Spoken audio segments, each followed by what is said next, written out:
ফেব্রুয়ারি মাসে জামাতকে ভোট দিলে আপনি নতুন করে মুসলমান হবেন। এখন মাঠে নামছে জান্নাতের টিকিট নিয়ে, বুঝছেন? আমি আমি জান্নাতের টিকিট এবং রীতিমতো বিক্রি করতেছে। আপনি বিশ্বাস করেন না করেন, সোশ্যাল মিডিয়া দেখেন কে কে পাইছেন জান্নাতের টিকিট বলেন, এইভাবে বলতেছে। তো আবার কেউ কেউ বলেন যে আমার কথা মতো সূর্য দাঁড়িয়ে থাকবে। ভাবতে পারেন, অনেক কথা আছে, ওদের কথা বলতে গেলে রাত শেষ হয়ে যাবে। ফেব্রুয়ারি মাসে জামাতকে ভোট দিলে আপনি নতুন করে মুসলমান হবেন। তার মানে আমরা কি আর মুসলমান না? আবার বলে যদি আমাদেরকে ভোট না দেন চাইলে আপনি জাহান্নামে যাবেন। আবার বলে যদি আমরা হেরে যাই তাহলে কোরআন হেরে যাবে। ভাবতে পারছেন?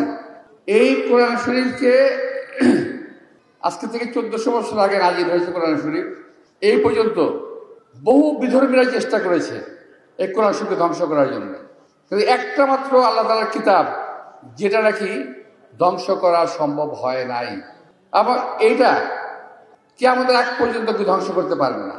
কিন্তু ওরা বলতেছে যদি ভোট আমরা হেরে যাই তাহলে কোরআন হেরে যাবে।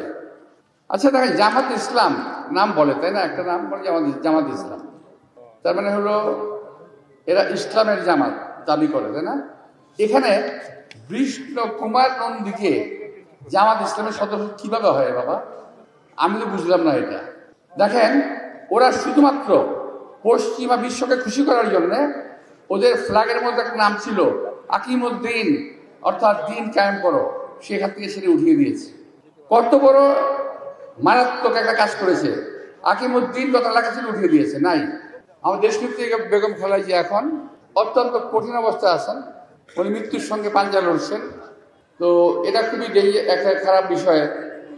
আজকে আমাদের হয়তো যদি দেশনেত্রী বেগম খালেদা জিয়া আজকে আমাদের মাঝে থাকতেন, সুস্থ থাকতেন, হয়তো আমার নির্বাচনী মিটিংয়ে উনিও আসতেন।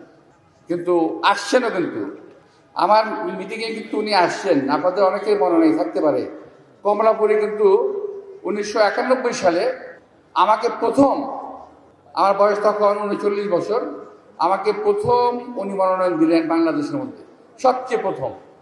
সারা বাংলাদেশে কোনো মনোনয়ন বোর্ড হয় নাই, কিন্তু এখানে দাঁড়িয়ে উনি বললেন যে এই মির্জা আব্বাসকে আমি মনোনয়ন দিলাম, উনি ও এলাকায় নির্বাচন করবে, এই পীরজঙ্গি মাজারের সামনে বিরাট একটা মিটিংয়ে।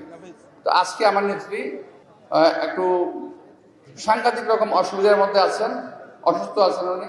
আমরা দোয়া করবেন উনি যেন সুস্থ হয়ে আমাদের মাঝে আসেন।